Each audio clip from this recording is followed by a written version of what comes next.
சென்னை கொடுங்கையூரில் நித்யஸ்ரீ கொலை வழக்கில் கைது செய்யப்பட்டுள்ள மருத்துவர் சந்தோஷ் நீதிமன்ற காவலில் புழல் சிறையில் அடைக்கப்பட்டுள்ளார். கூடுதல் தகவல்களை எமது செய்தியாளர் கதிரவன் வழங்க கேட்போம். கதிரவன், விரிவான தகவல்கள் என்ன?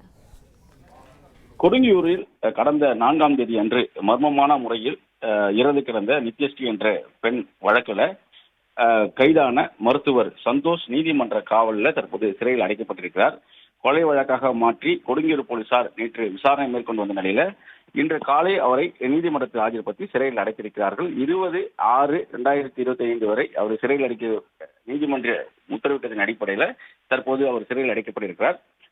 சந்தோஷ் மருத்துவ குடும்பத்தை சேர்ந்தவர் என்பதும் அவரது தாய் மற்றும் தந்தை ஆகிய இருவரும் அரசு மருத்துவர்களாக பணியாற்றி வருவதும் அவரது தம்பியும் மருத்துவராக இருப்பதும் தெரிய வந்திருக்கிறது.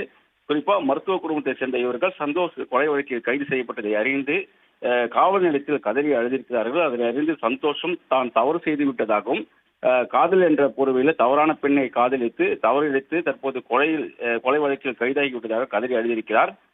குறிப்பா நித்யஸ்ரீ 2023ஆம் ஆண்டு நண்பரின் திருமணத்தில் பார்த்து அது முதல் காதல் வயப்பட்டதாகவும் நித்யஸ்ரீக்கு தேவையான ஏசி உள்ளிட்ட அனைத்தையும் வாங்கி கொடுத்ததாகவும் வாடகையும் 1 வருட காலமாக கட்டி வந்ததாகவும் 8 லட்சம் வரை செலவு செய்தும் தன்னோடு இருந்த அரை நிர்வாண வீடியோக்கள் மற்றும் புகைப்படங்களை காட்டி மிரட்டி வந்ததாகவும் கடந்த 8 மாதங்களுக்கு முன்பாக நித்யஸ்ரீயை விட்டு சந்தோஷ் பிரிந்திருப்பதும் விசாரணையில் தெரிய வந்திருக்கிறது.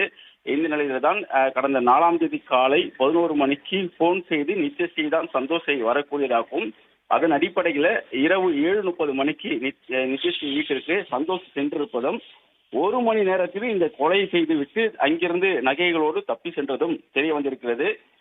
சந்தோஷ் தவறு செய்து விட்டதாக கதறி அழுத நிலையில உடன் வசித்து வந்த பாலமுருகனும் போலீசாரிடம் பல தரப்பட்ட விஷயங்களை தெரிவித்திருக்கிறார்.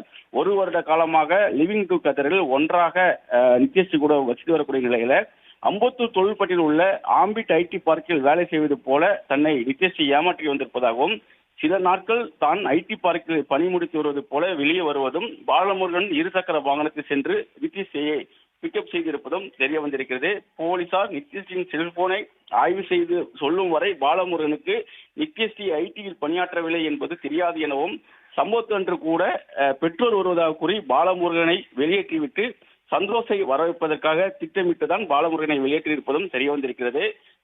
பாலமுருகன் வெளியேறிய பின் சந்தோஷை காலை 11 மணிக்கு தொலைபேசி மூலமாக தொடர்பு கொண்டு நித்யஸ்ரீ வர வைத்திருப்பதும் அதன் பேரில் 7:30 மணிக்கு மருத்துவர் சந்தோஷ் வந்த பிறகு 1 மணி நேரத்தில் இந்த கொலை சம்பவம் நடைபெற்றிருப்பதும் தெரிய வந்திருக்கிறது.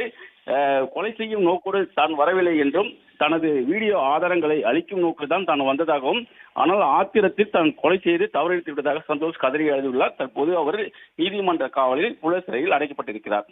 பிளே ஸ்டோர் மற்றும் ஆப் ஸ்டோரில் இருந்து பாலிமர் செயலியை QR கோடு மூலம் பதிவிறக்கம் செய்யுங்கள். செய்திகளை உடனுக்குடன் பெறுங்கள்.